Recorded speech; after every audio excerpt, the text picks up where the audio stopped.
ಮಹತ್ ಕಾರ್ಯಗಳನ್ನು ನಡೆಸುವುದಕ್ಕೆ ಆತನೊಬ್ಬನೇ ಶಕ್ತನು. ಆತನ ಕೃಪೆಯು ಶಾಶ್ವತವಾದದ್ದು. ಶುಕ್ರವಾರ 1 ಜನವರಿ 2021 ಇಸ್ವಿ. ಈ ದಿನದ ವಾಕ್ಯ ಧ್ಯಾನಕ್ಕಾಗಿ ನಾನು ಆರಿಸಿಕೊಂಡಿರುವಂಥ ವೇದ ಭಾಗವು ಹಬಕ್ಕೂಕನು 3ನೇ ಅಧ್ಯಾಯದ 19ನೇ ವಚನ.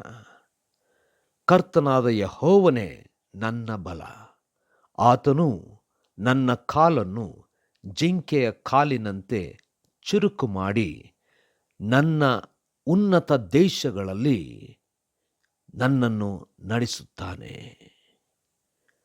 ಕರ್ತನಲ್ಲಿ ಪ್ರೀತಿಯುಳ್ಳ ದೇವ ಜನರೇ, ಶುಭೋದಯ ಹಾಗೂ ಹೊಸ ವರ್ಷದ ಶುಭಾಶಯಗಳು.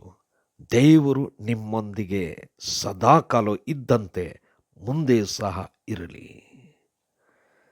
ದೇವರನ್ನು ಆತುಕೊಂಡಂಥವನಿಗೆ, ದೇವರಲ್ಲಿ ಸಂತೋಷ ಪಡುವಂಥವನಿಗೆ ದೇವರು ಬಲವನ್ನು ನೀಡುವಂಥದ್ದು ಮಾತ್ರವಲ್ಲದೆ ನಡೆಸುವಂಥವನು, ಮೇಲೆತ್ತುವಂಥವನಾಗಿದ್ದಾನೆ.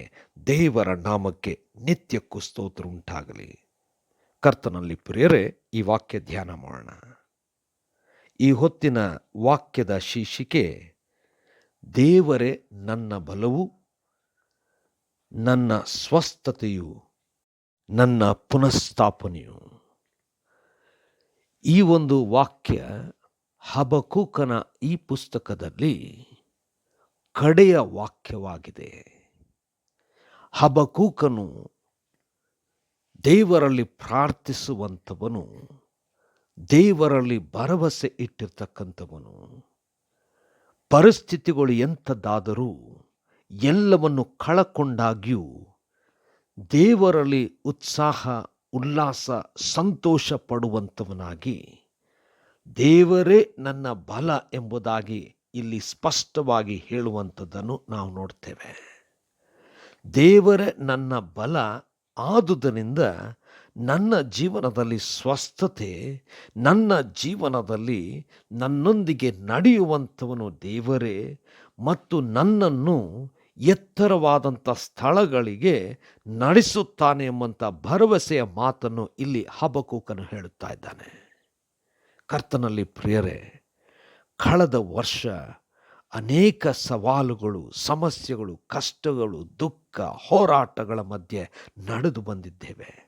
ದೇವರು ನಮ್ಮನ್ನು ಈ ಹೊಸ ವರ್ಷಕ್ಕೆ ನಡೆಸಿದ್ದಾನೆ.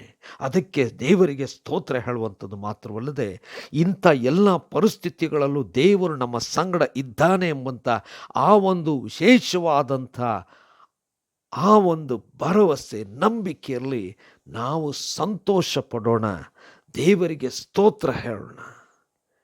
ಈ ರೀತಿಯಾಗಿ ನಡೆಸಿದಂಥ ದೇವರು ನಮ್ಮನ್ನು ಸ್ವಸ್ಥತೆಯಲ್ಲಿ ನಡೆಸುತ್ತಾನೆ. ಅಷ್ಟು ಮಾತ್ರವಲ್ಲದೆ ನಮ್ಮನ್ನು ಪುನಃಸ್ಥಾಪಿಸಿ ನಮ್ಮನ್ನು ಜಿಂಕೆಗೆ ಬಲವನ್ನು ಕೊಟ್ಟು ಎತ್ತರವಾದಂಥ ಸ್ಥಳಗಳಿಗೆ ನಡೆಸುವ ಹಾಗೆ ನಮ್ಮನ್ನು ಉನ್ನತಿಗೆ ನಡೆಸುತ್ತಾನೆಂಬ ನಂಬಿಕೆ, ಭರವಸೆ ಇಡೋಣ. ಹೌದು, ನಮ್ಮ ಬಲದಿಂದ ನಾವು ನಡೀಲಿಕ್ಕೆ ಅಸಾಧ್ಯ. ಆದರೆ ದೇವರ ಬಲದಿಂದ ನಾವು ಎಲ್ಲವನ್ನು ಗಳಿಸಿಕೊಳ್ಳಲಿಕ್ಕೆ ಸಾಧ್ಯ. ಯಾವಾಗ ನಮ್ಮ ನಂಬಿಕೆ ದೇವರಲ್ಲಿ ಇರುತ್ತದೆಯೋ ಆಗ ನಾವು ಎತ್ತಲ್ಪಡುತ್ತೇವೆ, ಬಲದಿಂದ ನಡೆಸಲ್ಪಡುತ್ತೇವೆ, ಸ್ವಸ್ಥತೆ ಹೊಂದಿಕೊಳ್ಳುತ್ತೇವೆ ಮತ್ತು ಅನೇಕ ಆಶೀರ್ವಾದಕ್ಕೆ ಪಾತ್ರರಾಗುತ್ತೇವೆ. ಇದನ್ನು ನಂಬಿ ಈ ಹೊಸ ವರ್ಷಕ್ಕೆ ಹೆಜ್ಜೆ ಇಡೋಣ. ದೇವರು ನಮ್ಮ ಬಲವಾಗಿರುವಾಗ ಪರಿಸ್ಥಿತಿ ಎಂಥದ್ದಾದರೂ ಸರಿಯೇ, ನಾವು ಮುಂದೆ ಹೋಗುತ್ತೇವೆ, ಎತ್ತರ ಸ್ಥಳಗಳಿಗೆ ನಡೆಸಲ್ಪಡುತ್ತೇವೆ, ಆಶೀರ್ವಾದದಿಂದ ತುಂಬಿಸಲ್ಪಡುತ್ತೇವೆ. ಈ ನಂಬಿಕೆ, ಈ ಭರವಸೆ, ಈ ನಿರೀಕ್ಷೆಯಿಂದ ಹೊಸ ವರ್ಷದಲ್ಲಿ ಹೆಜ್ಜೆ ಇಡೋಣ. ದೇವರು ತಾನೇ ನಮ್ಮನ್ನು ಆಶೀರ್ವದಿಸಿ ನಡೆಸಲಿ. ಕರ್ತನೆ, ದಯಾಮಯ ಸ್ವಾಮಿ, ನಿನ್ನ ಹೊರತು ನಾವು ಏನೂ ಇಲ್ಲದವರು. ನಿನ್ನ ಬಲದಿಂದಲೇ ನಾವು ಮುಂದೆ ಸಾಗಲಿಕ್ಕೆ ಬಲವನ್ನು ಕೊಡು. ಯೇಸುವೇ, ನಿನ್ನ ನಾಮದಲ್ಲಿ ಪ್ರಾರ್ಥನೆ ದೀನತೆಯಿಂದ ಬೇಡಿದೆವು ತಂದೆಯೇ, ಆಮೆನ್.